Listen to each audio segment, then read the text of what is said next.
Hello guys, in this video we will see why we study interpolation, okay?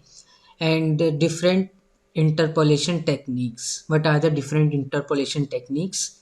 So interpolation is a technique, is a type of estimation, okay? Is a type of estimation, a method of constructing finding new data points based on the range of a discrete set of non-data points. So we have a given data set. Okay. So interpolation means to estimate the value of a point between two given points in a data set. Okay. In engineering and science, one often has a number of data points obtained by sampling or by experimentation, which represent the values of a function for a limited number of values of the independent variable. ठीक है. It is often required to interpolate, that is estimate the value of that function for an intermediate value of the independent variable. ठीक है. अभी हम देखेंगे और इसका use कहाँ होता है. It is useful at least in data analysis. Interpolation is a form of regression, industrial design, signal processing, digital to analog conversion, and in numerical analysis. It is one of those important recurring concept in applied mathematics. ठीक है, बार बार applied mathematics में आता रहता है. ठीक है. For example the table gives some values of a unknown function f x मुझे नहीं गिवन है, मुझे ये गिवन है, ये जो फंक्शन है as a function of x है और एक्स जीरो पे एफ एक्स की वैल्यूज गिवन है. ठीक है. X is equal to one पे गिवन है, एक्स इज इक्वल टू 2 3 4 5 6. तो इंटरपोलेशन की मदद से मैं क्या कर सकता हूँ, एस्टिमेट कर सकता हूँ value of x when x is 2.5. ठीक है. 2.5 पे तो मुझे वैल्यू नहीं पता, लेकिन जो डाटा गिवन सेट है, डाटा जो है मेरा डाटा सेट जो है वो किस पॉइंट पे गिवन है, 0 1 2 3 4 5 6. But at x is equal to 2.5 I do not know the value of की आउटपुट क्या है, फंक्शन भी मुझे गिवन नहीं है. तो मैं क्या करूँगा, इंटरपोलेशन की मदद से वैल्यू निकाल सकता हूँ कि x की वैल्यू क्या होगी 2.5 में. जब x की वैल्यू 2.5 होगी तो फंक्शन आउटपुट क्या देगा मुझे. ठीक है. और ये वैल्यू ज़रूरी नहीं है कि बिल्कुल सेम ही आए. ठीक है जी. तो एरर ज़्यादा भी हो सकता है, कम भी हो सकता है. बस ये टेक्निक है. ठीक है, गैस करने की. Interpolation is nothing but guessing the values of an intermediate points to estimate the value of a point between two given points. ठीक है, of a data set in a data sets. okay. And ये क्या है, एक तरह का estimation है, gas है. सो गैस कितना ठीक हो सकता है और कितना सही हो सकता है, इट इज़ नॉट नोन. ठीक है. मुझे पता नहीं एफ है क्या ना, फंक्शन मुझे नहीं पता. Interpolation is a guessing technique, estimation technique. ठीक है. तो वही लिखा हुआ है, why is interpolation needed. Interpolation is needed to compute the value of a function for an intermediate value of the independent function. Okay, for example, a census of the population in US is taken every 10 years. So ये US की population का census है जो हर 10 साल में लिया गया है. ईयर 1940 50 60 70 80 1990 अप टू 1990 है. ये population in 1000 है. अब मान लो कि मुझे चाहिए population of US in year 1965. इसका तो डाटा नहीं है मेरे पे 1965 में, तो I will use the interpolation technique. ठीक है. गैस करना है तो गैस हम कैसे करेंगे, इंटरपोलेशन टेक्निक की मदद से करेंगे.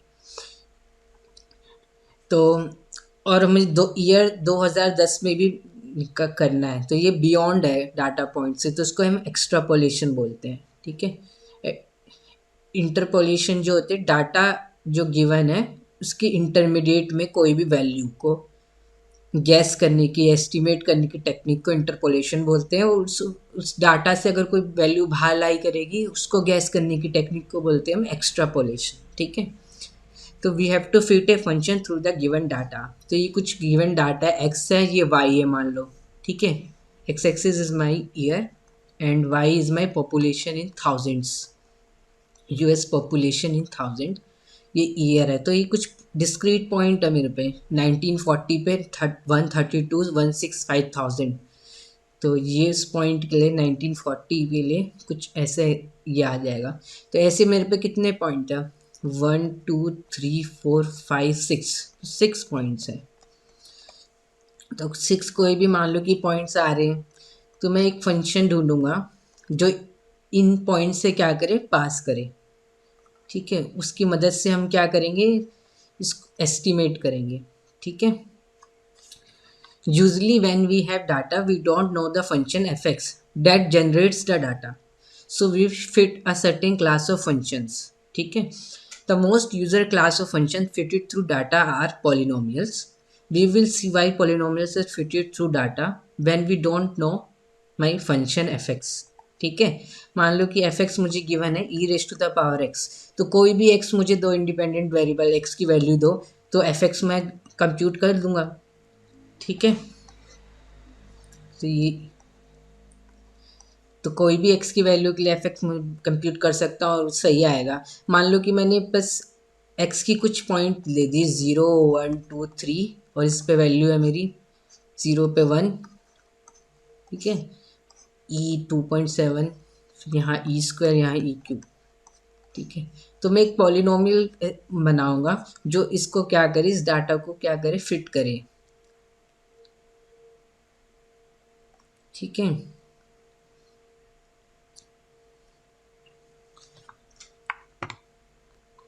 तो पॉलिनोमियल फंक्शन इंटरपोलेशन क्या होता है, the process of fitting a polynomial through given data is called polynomial interpolation. ठीक है, पॉलिनोमियल को फिट करना, जो गिवन डाटा सेट है मेरे में, उसको क्या करना है, पॉलिनोमियल को फिट करना, मतलब पॉलिनोमियल ढूंढना है जो इन सब पॉइंट से क्या करे, पास करे। ठीक है, तो उसको हम क्या बोलते हैं, पॉलिनोमियल इंटरपोलेशन। ठीक है, और polynomials are often use because they have the property of approximating any continuous function. तो कोई भी कंटिन्यूस फंक्शन दो, I can approximate it by a polynomial of desired degree. ठीक है, तो ये चीज़ है कि एफ एक्स अगर कंटिन्यूस है क्लोज इंटरवल ए बी में, तो एफ बिलोंग कर रहा है सी ए बी में, और कोई भी अपसिलन पॉजिटिव नंबर है called tolerance, then there is a polynomial px of approximate degree which approximate the function within the given tolerance। ठीक है, तो इसको हम बोलते हैं Weierstrass's approximation theorem। We can approximate any continuous function with a polynomial। okay, so polynomial interpolation क्या होती है, जो फिट करे, डाटा में फिट हो और वो पॉलिनोमियल हो। ठीक है, तो ये बुक में कुछ दे रखा था, इसको आप पढ़ सकते हो। ठीक है,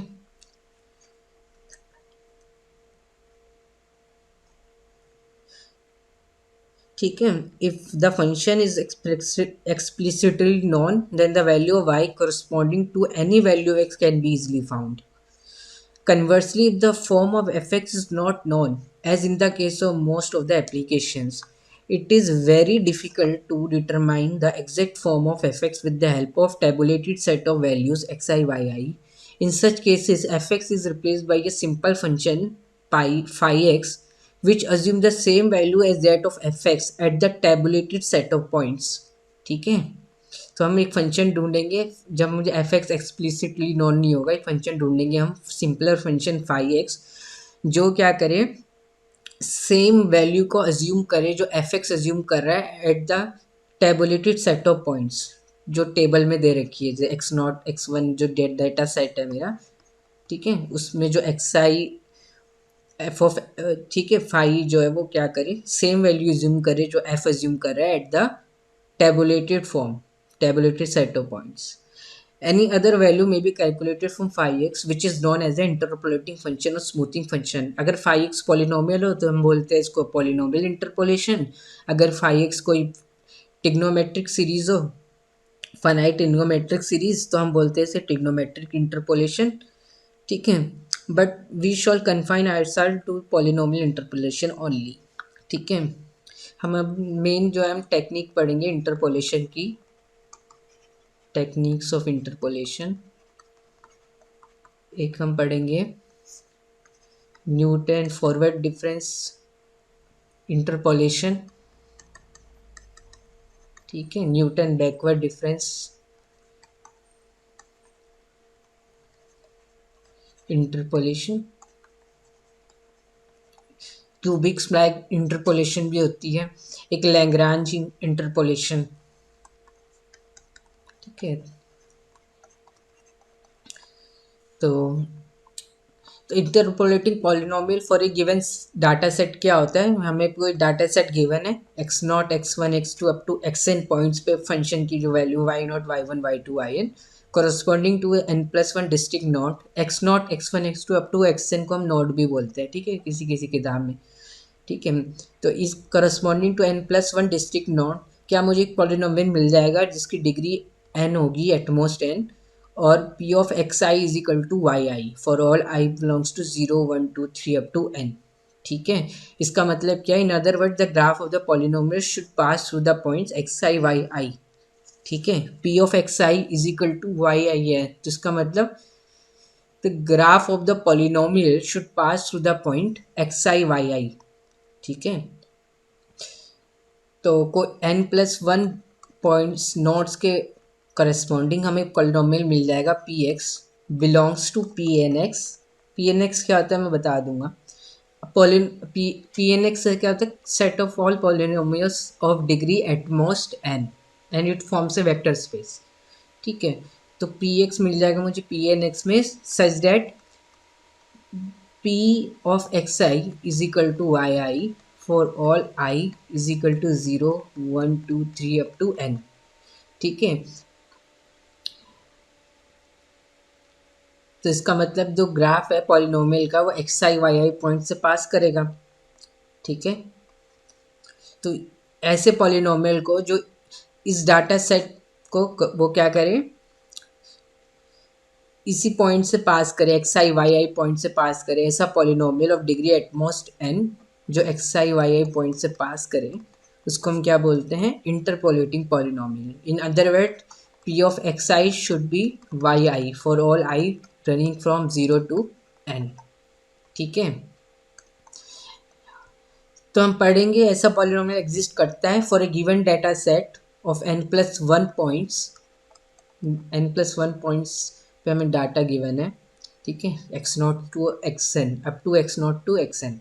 ठीक है, तो इसके करस्पॉन्डिंग मुझे एक यूनिक पॉलिनोमियल मिलेगा डिग्री एन का, एटमोस्ट एन का, such that p of x i is equal to y i. ठीक है, आंसर क्या है इसका, यस है।